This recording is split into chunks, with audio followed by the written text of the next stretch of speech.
So I wrote a book called The Other F Word: How Smart Leaders, Teams, and Entrepreneurs Put Failure to Work.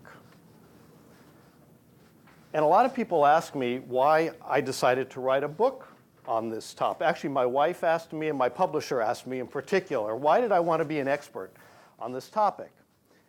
And of course, it's not about being an expert on the topic of failure. I mean, I'm fortunate in that I teach innovation and entrepreneurship at UC Berkeley, and I've taught at Berkeley for about 15 years now. And we're in the middle of this amazing ecosystem of innovators and entrepreneurs and investors really changing the way the world operates. And everybody wants to come here to the Bay Area. I have a lot of people that come to the Bay Area to study with me as executives as well as students for a lot of reasons, to come and see and touch what we do here that's different. Now, one of the things that we do here that's different, that became really clear, is we have a different attitude about failure and around failure. It's part of that entrepreneurial mindset that sets us apart here. You know, it's okay here if you did a startup or two and failed, as long as there are insights that came out of those failures that you're able to put to work.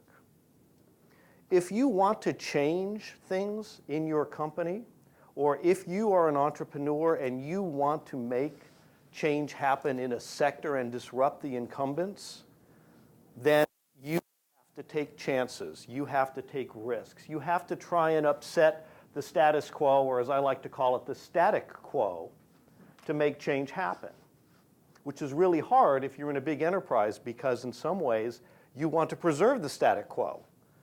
But somebody else is going to upset you. It will disrupt you if you don't disrupt yourself. So we started looking at, my colleague John Danner and I, and my co-author, and we started looking at this topic of failure a little bit differently.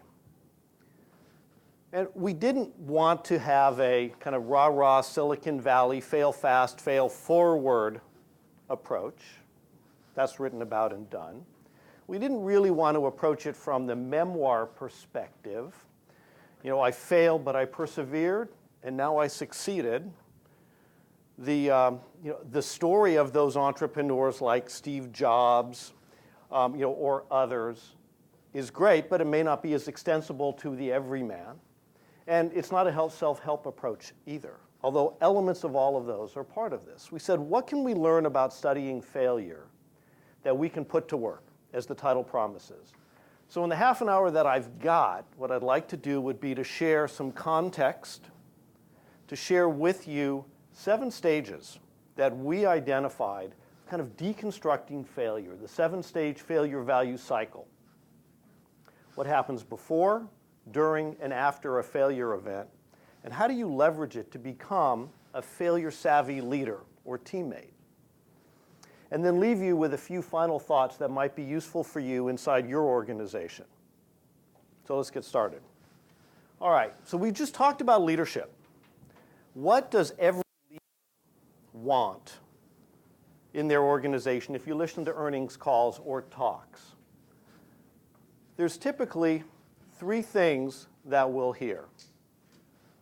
We want innovation, we want growth, and we want engaged employees that love what they do.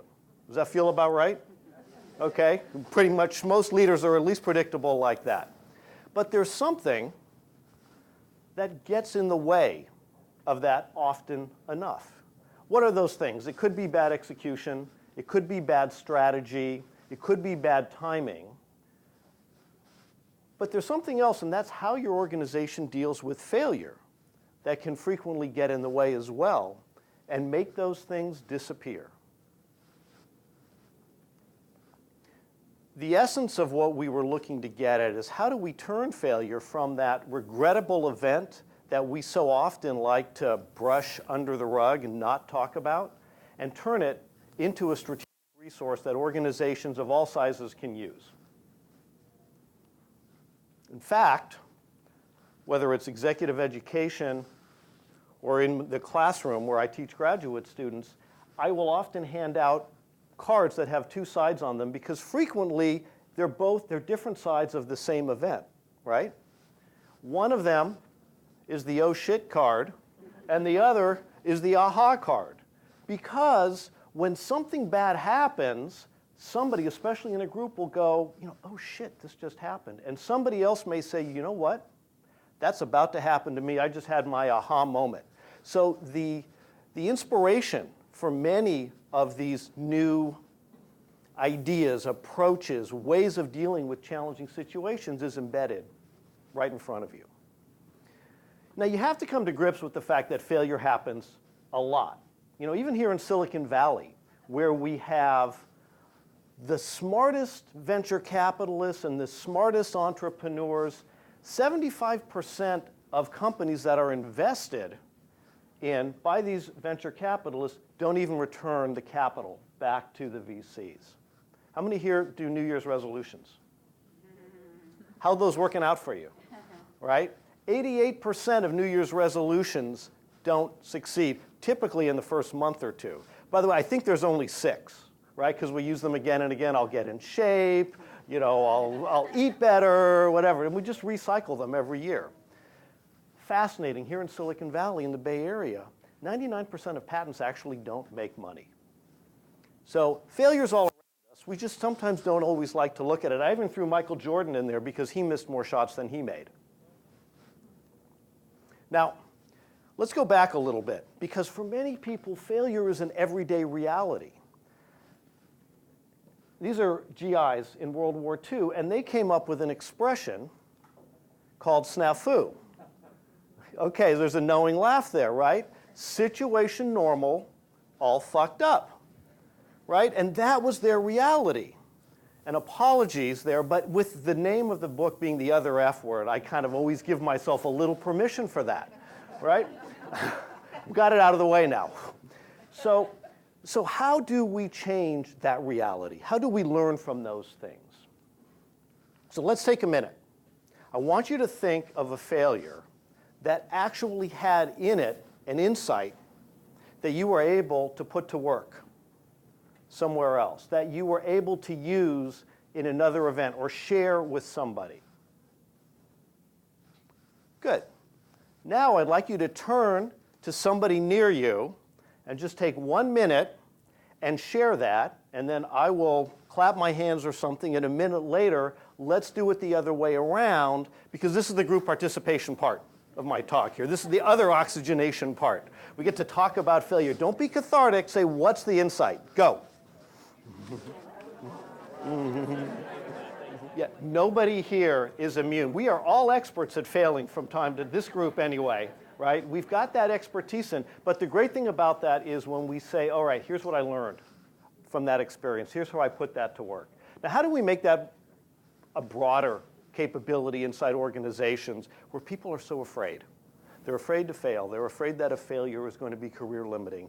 They're afraid that it's going to be one of those elements that moves them off out of the fast track. So how do we change cultures to embrace, not even, you don't want failure, but you need to recognize that failure is a natural part of risk-taking, and risk-taking is a natural part of innovation and success.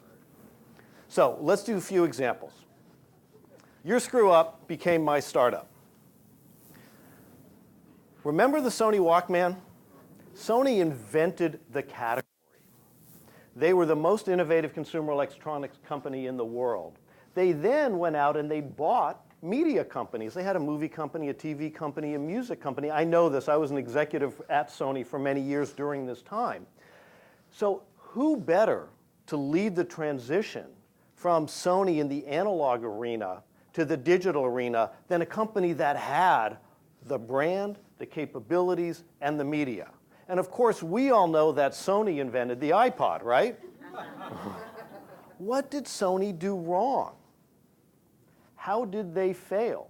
Or put it another way, and that's a whole other talk, but take a look at this. Sony missed the opportunity. They did a lot of things wrong. They were siloed, they were afraid to take chances, et cetera, et cetera. But Sony's inability to execute on this massive migration from analog to digital provided an opportunity for Apple to step in and migrate from a bit-side player in computers to take over the crown from Sony as the most powerful and respected brand in consumer electronics in the world. Your screw up became my startup. So it's not being vigilant in that way and letting somebody else come in and take your crown jewels. Now, my startup will screw up before it grows up. So here we're talking about large companies and small companies have fundamentally different relationships with failure. The large companies, if they fail, when they fail, if they're not disrupting themselves, provide that opportunity. Small companies are less afraid to fail because the risk-reward math on that is different. They don't have the same investment in their brand. They don't have the same equities with their stakeholders. But let's use an example here. So how many of you use, I don't have my example, but that's okay. I'll share this because of my technical problem. See, the nice thing about giving a talk about failure is when I have a problem, I'm leading by example. All right, so how many of you use the mobile app Bourbon? No, so Bourbon is a mobile application that was invested in by one of our top VCs, Andreessen Horowitz, by a really all-star team of young developers. It was kind of a Swiss Army knife of mobile applications. It had location-based capabilities like Foursquare. It had e-commerce and payment capabilities. It had social media elements to it. And it also had this great little photo application to augment the social capabilities. And they worked on this after getting funding for a year and a half, 2 years, and they spoke with their beta customers, and they said, we're getting ready to launch, and their beta customers said, this product sucks. And they said, well, why? They said, we don't know what to do with it. It does all of these things, but it doesn't do any of them particularly well. Problem that we run into a lot of times, right? They said, and just before they were ready to throw it all away, they started hearing a little theme on the side. But we love this little photo application that you have. So they scrapped all of the work, 95% of their work, and a month later they launched Instagram. Had they stuck with their original vision, Instagram would have been buried in a failed application. But since it was a single application, it caught fire, and we know what happened since then. Actually, the story is even better. You know, when Facebook bought it for, depending upon how you do your math, between $1 billion and $2 billion, everybody said, oh my God, 10 people, how can it be worth that much money? And then Facebook went on to buy WhatsApp for $17 billion or $19 billion or whatever. But the most successful application on Facebook since they bought it has been Instagram because of the simplicity of the application, and they've evolved it since then. So that's learning from those mistakes and keeping your eyes open for what's embedded in it. Now sometimes, instead of pivoting, oh, here it is. Okay, Bourbon, Instagram. Okay. Now sometimes instead of pivoting, you may want to rivet. Sometimes you'll call it pivot versus persevere. I'll say pivot versus rivet. Sometimes you can look at it and you go, you know, it's like it's experimentation. It's like Thomas Edison said with his 10,000 ways a light bulb doesn't work. So what's a good example of this? Now, how many of you have this product in your cabinet? Most of you guys don't have this product, right? Now, but I'll bet you have this one. Water displacement formula number 40. So when the Rocket Chemical Company in 1953 was looking to create a lubricant, and they were called the Rocket Chemical Company because they also used it to help protect rockets as they were being transported, they started with a water displacement formula number 1. That was close but not quite. Then 2, then 3, and they kept iterating, really using science, right, to persevere, saying we are getting closer, and resulted in WD-40, the benefits of that. So there's an element of art and science saying when do you pivot and when do you rivet, and of course that's part of that overall debate. You've kind of got your 3 Ps, pivot, persevere, or perish, which are those elements that we talk about both in entrepreneurship, but as we talk about insider or corporate entrepreneurship, similarly applicable. So here are the 7 stages that I referenced of our failure value cycle. We have the pre, the during, and the post. And even though today isn't Talk Like a Pirate Day, all of the stages begin with the letter R. The first one, which we've already talked about, is respect the fact that failure happens. And I'm going to give you some examples of companies that do this well and some that have done it poorly as we kind of fly through this quickly. Number two, rehearse for those failures that either happen all the time, kind of it's on either end of the spectrum, or could be existential failures, right? You know the types we're talking about on both sides. Whether it's customer support on the front end, we get 1,000 calls a day on this issue, or this could kill the company. Hello, Volkswagen, right? Number three, recognize failures early. Put in place those early warning signs so that you can identify and recognize them earlier, address them faster and better, maybe turn them. Number four, react, and this is react in the moment. How do you react most successfully in the moment, and who does it? Number five, once you've reacted and stabilized the situation, reflect on what just happened. And we'll talk a little bit about some of the insights on how to deal with that. Number six, with the benefit of those insights, how do you rebound? How do you move from defense back to offense? And seven, and this is really where the culture sticks the most, how do you remember those failures in a way that are beneficial to the organization, where the lessons are not lost, and where the culture becomes more conducive to the type of risk-taking or the type of recovery and teamwork that we're talking about here. So with number one, Google, and Google made a really interesting announcement, but I want to talk about Google for a bit. I do a lot of work with Google, and they deal with failure better than almost any large company I know, because Google is fearless about launching new initiatives all the time, but they are just as fearless about shutting them down when they don't work. When the metrics start going the wrong way, Google shuts those ventures down. And we've seen it. Google Glass, pull it from the market. We'll see if it comes back. The Google Reader, some of their social media, a lot of other elements. What's interesting is what happens to the people that are attached to those initiatives. They reassign themselves, or they get reassigned. It's not like, I'm sorry, we're shutting this sector down, this whole group has to go. Challenges that I know a lot of you need to deal with when you go, some of our best people are there, yeah, but the whole sector needs to go, or the whole group needs to go. But the other thing that they did is their recent announcement with Alphabet, which is fascinating.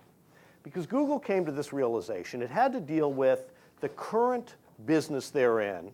85% of their revenues come from AdWords, right, from the Google search. And the business the way it may be 15 years from now. They do not believe that 85, 90% of their revenues will still be coming from this wonderful cash machine that they have. So how do they do that? The challenge Google had was there really weren't rules around innovating or guidelines. They've got a lot of general context around it, but they couldn't treat the AdWords business the same way they could treat self-driving cars or space exploration or medical devices, because some of those are fundamentally businesses that are exploring for product market fit, for new business models. They are still in that phase of growth where we're not sure what the business is. We have to allow it to fail, and we have to have fundamentally different metrics. Whereas on the other end of the spectrum, they have this phenomenal cash machine called AdWords, where they want to play sumo. They want to own the marketplace. They want to drive efficiency. They brought in a CFO from Wall Street. They are driving more discipline into that group. The rules are getting further and further apart. So as opposed to becoming an ambidextrous organization within one group, they said, we're going to change the rules for these different groups. And now, inside Google, while it's still rolling out, people are starting to understand that in some areas we're scaling more, we're not failing as much, but in others, in the new business ventures, they have much more permission to experiment and fail. So that's a structural change to the business that embraces this notion of trial and error as opposed to trial and terror, which we sometimes see as well. I was down at Ford, which I thought was fascinating. They've got an R&D center down in Palo Alto. And I love this. I did not take this picture inside Ford. I handed my camera phone to my host, respecting intellectual property rules, just so you all know that. And he took it for me, which was great. Failure is simply an opportunity to begin again, this time only more intelligently, Henry Ford. So Ford, again, from way back when, and pulling that legacy forward to say, let's not be afraid to fail with some of our initiatives. That's the way we're thinking about R&D. That's the way we're engaging with this ecosystem in Silicon Valley. Number 2, rehearse. So we remember Brian Williams, right? So one of the key things is rehearsing and being ready for when failure happens. And there's a number of things we talk about there. It's almost like if you think about fire drills, you do fire drills, you do earthquake drills, you do failure drills. What happens? You know, some companies do. What happens if there's a new release upcoming? Okay, what are we going to do if the servers fail? What are we going to do if we get 1,000 phone calls? Are we going to staff up? Whatever. We get that if you're a tech company sometimes. We'll rehearse for that. But what about these other areas that could be existential? So one of the things that that's what happened to Brian, right? One of the things that we came up with was this concept of protecting your crown jewels. Normally, exaggerating a little in a story would not be a terminatable offense. But it is if your job is reporting the news, right? So recognizing that you have these areas that you have to be careful about and rehearse around is crucial. Target. If we think about them and the data breach a couple years ago, what's more important than anything else at Target? Let's see, how about your customers' information? Now we know that a lot of people are getting hacked, but Target actually knew there was a vulnerability there. So kind of shame on them for that a little bit. And of course the CEO paid the ultimate price. This is Brian Williams. I don't know if our video is going to run. That's okay. This was running, this spot. I'll do a little pantomime here, you know, the bunny. This spot was running at the time. Is there a way to make this work? That's all right. That's okay. That's all right. I'll just go ahead. The spot was running at the time that Brian Williams was taken off the air. And it basically says as the backdrop, it takes years and years. This is why you tune in to the NBC News. What is it that Brian Williams has? Trust. Right. That was the ad campaign that was running when the story broke. I mean, talk about an irony. All right. Number 3, recognize. You know, recognize the changes that are taking place that may ultimately be your demise. You know, Polaroid was this wonderful, innovative company, could not find a way to get it. Kodak is another one, right? Photography has taken its toll. And we know the challenge with Kodak. Kodak invented the digital camera, but they locked it up because they were so afraid it would affect their film and their chemical and their paper business. With Polaroid, they did not make that transition either. But I love this example because there was so much new technology coming out around instant photography. We see them on our phone. A group of my students actually just launched this product. It's called Print. They raised $1.5 million on Kickstarter, and then went out and immediately raised millions more. And it turns your phone into a little, it's like a thick phone case, smartphone case, and an inkless printer that uses thermal ink to produce small color photographs right from your phone. Because what was their observation? You know what's the problem with photographs? We just watch them on our phone. Wouldn't it be great if we could actually touch them and hold them? This is my 20-something students, right? They look at it differently. And meanwhile, I'm going, hello, and they're saying, no, hello. They're the ones that just sold $1.5 million on Kickstarter, and they are doing fantastic. So it's looking at those opportunities differently. Now, they didn't just stop there. They also then added augmented reality, which means if I also take a video and then attach it to the photo, I just hold the photo under my phone, and it plays a video in the frame. It's like a QR code disguised as a photograph that allows every picture that I have to tell a story by just holding it under my smartphone. Isn't that cool? Fundamentally disrupting this. Look for it, Print with a Y. They're like 2 months late to ship, but they promised me that the 5 that I bought on Kickstarter will be here in December. So, all right. Netflix, react. I'm going to move quickly so that we'll run too late. So react in the moment. Now, Netflix almost killed itself. Who remembers what happened with Netflix? Quickster, right? They said, wait, we're going to split the service.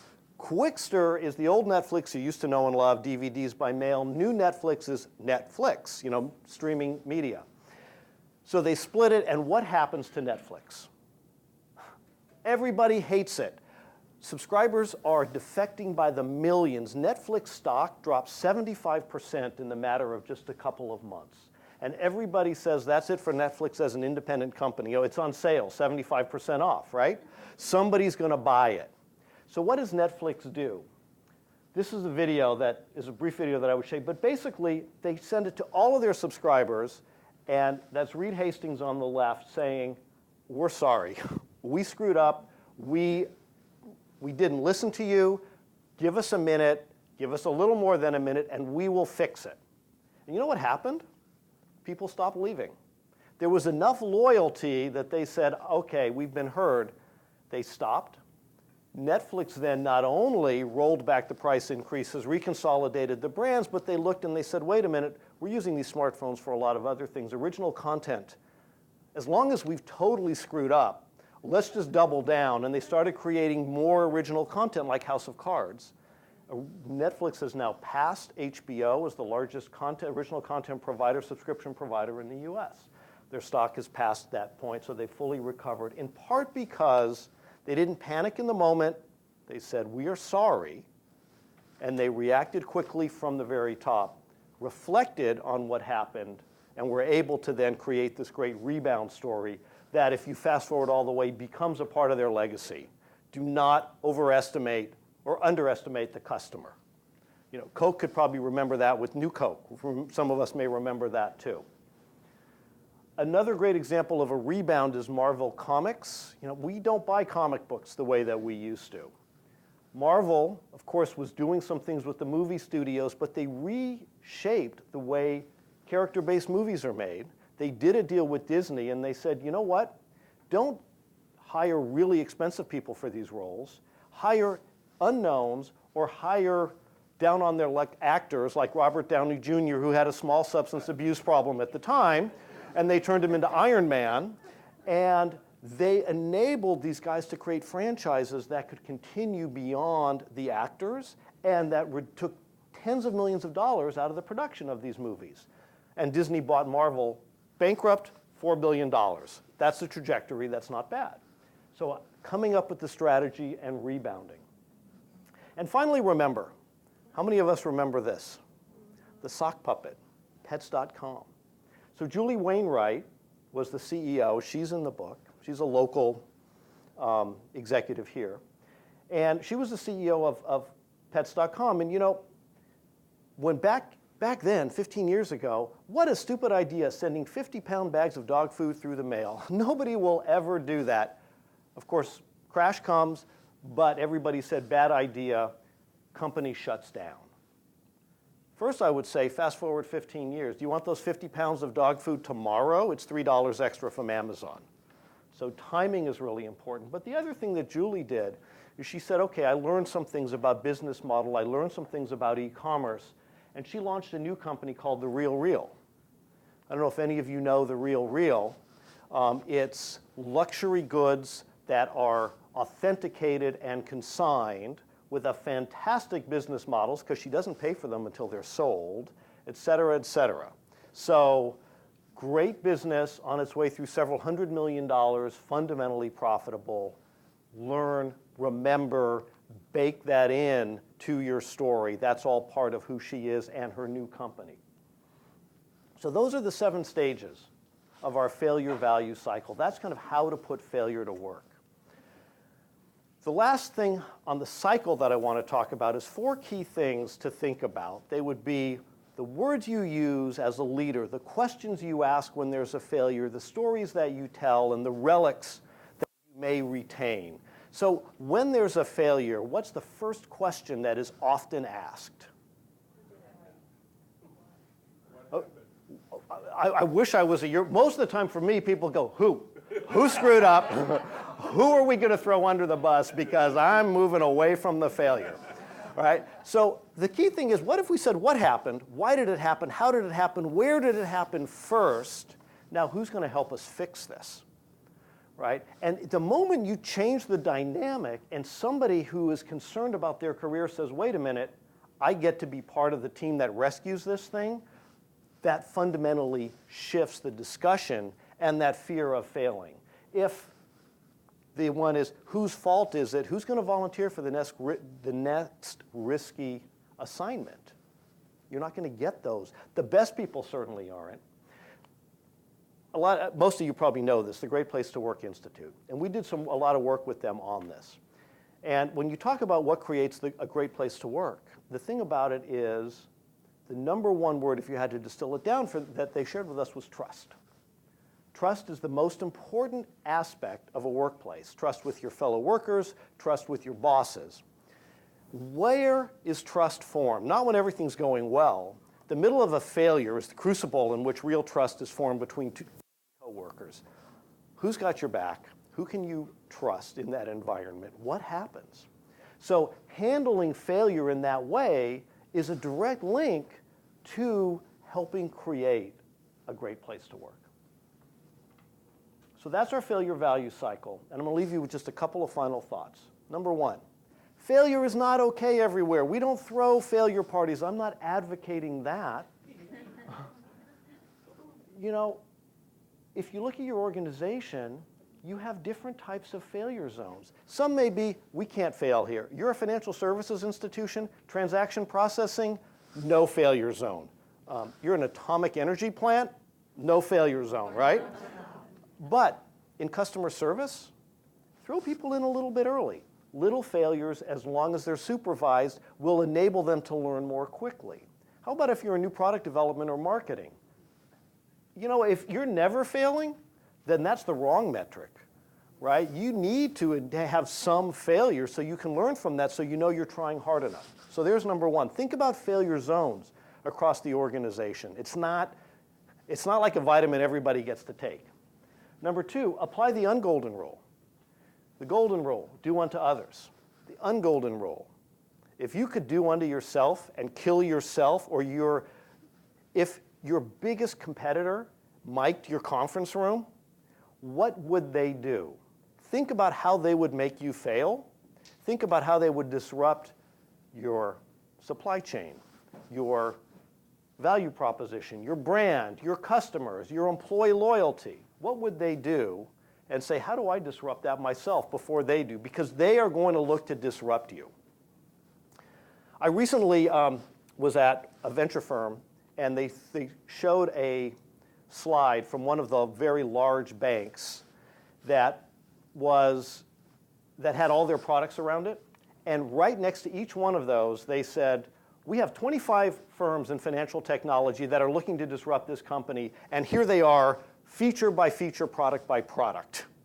These guys were in the crosshairs. You know, this was death by 1,000 cuts. Startups are doing that every day. I teach in the business school. Heresy about to happen. Don't always think like an MBA. Projects fail or succeed, but engineering has this whole failure, you know, the whole failure analysis, right? Writers, creatives, have a process they go through. We call it rough drafts. How about science and the topic of this experimentation? If you think about every project as an experiment where you can, then no matter what, you're going to have new information that can help drive new knowledge and more success for your company going forward. So those are my last comments, and now it is my pleasure as a professor at the University of California to all give you an honorary degree in having passed failure, because you never want to flunk failure. And if you are at all interested in this topic, I will leave this on my website for the book, theotherfbook.com. By the way, you don't want to go to theotherfword.com, and there's a few others, but theotherfwordbook.com, there's our failure value cycle is there. There's a report card that you can use to assess your own organization. There's the first 5 or 6 chapters of our book. So if you want to just access some of this, and of course there's a link to Amazon, this is my plug, Sorry, Robert. But anyway, there's some information there that will give you some more information about this and others as well. So thank you very much. It's been my pleasure.